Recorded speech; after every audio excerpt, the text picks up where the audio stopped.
Hello friends, welcome back to my channel. నా mobile అయితే కింద పడిపోయింది, ఫ్రంట్ కెమెరా డ్యామేజ్ అయిపోయింది. అది వదిలేయండి. ఇప్పుడు మనమైతే మల్లప్పకొండకి వెళ్తున్నాము. ఎందుకంటే ఇప్పుడు మనం అక్కడ ఉన్న ప్లాస్టిక్స్ అన్ని క్లీన్ చేయడానికి వెళ్తున్నాము. సో కేటీఎం బడ్డీ బ్రో, నమస్తే కుప్పం బ్రో, ఇంకా నేను మా తమ్ముడు అండ్ పునీత్ అందరం కలిసి వెళ్ళాము. ఆఫ్టర్నూన్ అవ్వడంతో ఎవరు ఏం తినలేదు. సో హోటల్ దగ్గర అయితే స్టాప్ చేసి లంచ్ అయితే చేసేసాం అనమాట.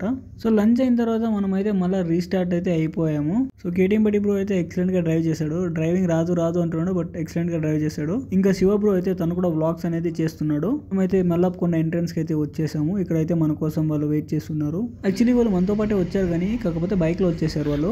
స్కామ్ చేయరు ఇక్కడ పడిపోయి.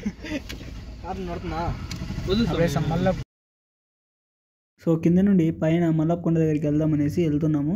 వ్యూ అయితే చూడడానికి బాగుంది, నేచర్. అండ్ మొత్తం కొన్ని దగ్గర కాలిపోయింది, లైక్ అగ్గి పెట్టేశారు ఎవరో. అండ్ ఎవరో విజిటింగ్ కూడా వచ్చారనమాట. మల్లప్పకొండ అనేది చాలా మందికి ఫేవరెట్ స్పాట్. సో చాలా మంది వస్తూనే ఉంటారు. సో ఫైనలీ మనం అయితే మల్లప్పకొండ దగ్గరకు వచ్చేసాము. గైస్, ఇప్పుడు మనము సోషల్ మీడియా ఇన్ఫ్లుయెన్సర్స్ అందరూ కలిసి మల్లప్పకొండకు వచ్చినాము. శివ బ్రో, నమస్తే కుమార్, శివ బ్రో, కేటీఎం బట్టి ఉపేంద్ర బ్రో, అలాగే పునీత్ మా క్లాస్మేట్. క్లీన్ మల్లప్పకొండ. మనకంతా పెళ్ళి అయింది బ్రో, మన అంకల్స్ బ్రో మాకు కాలేదు బ్రో, ఇంకా మీకైంది. అయినా పెళ్ళి అయినట్టే మనకంతా. మీ తమ్ముడు దగ్గర రికార్డ్ చేసింది పునీత్. అవునా? అంజో ఆ వీడియో రికార్డ్ చేస్తా, ఆ టిప్ అయినప్పుడు అక్కడ టర్నింగ్ అయితే ఎక్సలెంట్ గా టర్న్ చేశాడు. సో ఆ వీడియో క్లిప్ రికార్డ్ అయిందా లేదా అని అడుగుతున్నాడు శివ బ్రో అయితే. ఇక్కడ నుంచి ఫుల్ రౌండ్ చూస్తే మాత్రం ఎక్సలెంట్ గా ఉంది. అవునా? ఎవరు? మున్సిపల్ వాళ్ళ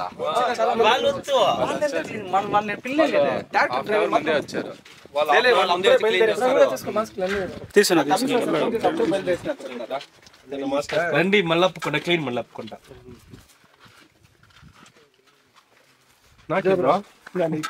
పేషెంట్ ఎవరు? పేషెంట్ అయితే కావాలి, వాళ్ళు క్లీన్ చేసేది వస్తున్నారేమో.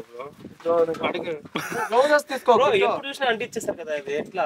పేషెంట్ ఆపరేషన్ చేస్తాం. మేమైతే ఫైనల్ గా మల్లప్పకొండ మేమైతే పెద్ద సమస్య వచ్చింది, దానికి ఎంబీబీఎస్ చేయాలనేది.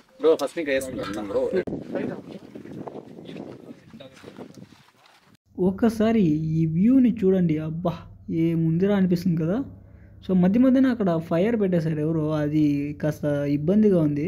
ఇబ్బంది అంటే పచ్చని చెట్లు ఉంటాయి, అది కూడా అంటుకుంటాయి కదా, అందుకనేసి ఎవరో కావాల్సిన అంటించేస్తారు. దానివల్ల పచ్చని చెట్లు కూడా కాస్త కాలిపోతాయి. ఇప్పుడు ప్లాస్టిక్స్ ఎందుకు క్లీన్ చేయాలి అంటే, ప్లాస్టిక్స్ వల్ల తెలుసు కదా గ్లోబల్ వార్మైజేషన్ అది ఇది ఉంటాయి. మల్లప్పకొండకి టూరిస్టులు రావడానికి చాలా ఇష్టపడతారు కాబట్టి మనమే జాగ్రత్తగా కాపాడుకోవాలి మొత్తము.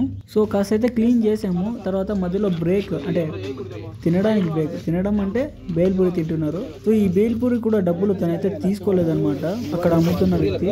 మనం లీగల్ చేస్తాం, వాళ్ళు ఇల్లీగల్ కదా.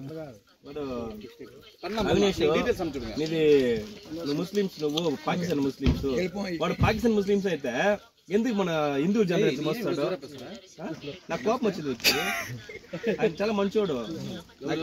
ఇమ్రాన్ భాయ్ ఎంతమంది వస్తారు తెలుసా? ఏమి ఎవరు అంటావే? పరేషన్ భాయ్ తెలీదా? ఓకే, హాయ్ ఫ్రెండ్స్, మనమైతే ఇప్పుడు మల్లప్పకొండ దగ్గర ఉన్నాము. ఎందుకంటే ఇక్కడ ప్లాస్టిక్స్ అన్ని క్లీన్ చేయడానికి వచ్చాము. సో మీరు కూడా ఇక్కడ అనేది ప్లాస్టిక్ అనేది వేయకుండా ఉంటే బాగుంటుంది.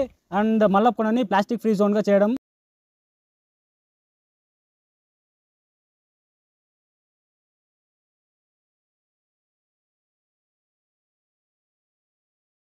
సగం ట్రాక్టర్ అనేది నిండిపోయింది, మనం అంత ప్లాస్టిక్స్ అనేది తీసాము. అన్ని క్లిప్స్ ఇక్కడ ప్లే చేయలేను, మీరు ఇది చూస్తేనే అర్థమవుతుంది ఎంత క్లీన్ చేసి ఉంటామనేసి. మీరు కూడా ప్లాస్టిక్ వాడకం అనేది తగ్గించేయండి. అండ్ మల్లప్పకొండ దగ్గరికి అయితే ప్లాస్టిక్ అనేది తీసుకురావద్దు. ఒకవేళ తీసుకొచ్చినా మీతో పాటు అలానే తీసుకెళ్ళిపోండి. అండ్ ఇక్కడ ఎవరు డ్రింక్ అనేది చేయకండి. Clean Mallappakonda, clean Mallappakonda, clean Mallappakonda, clean Mallappakonda, clean Mallappakonda, clean Mallappakonda. So guys, finally మొత్తం ఇదైతే క్లీన్ అయిపోయింది. అంటే మొత్తం కాలేదు, మా వల్ల అయినంత మేము చేసాము. సో మొత్తం మా వల్ల అయినంత వరకు మేము చేసాము. సో ఈ వీడియోకి ఇంతే. నెక్స్ట్ వీడియోలో మళ్ళీ కలుద్దాం.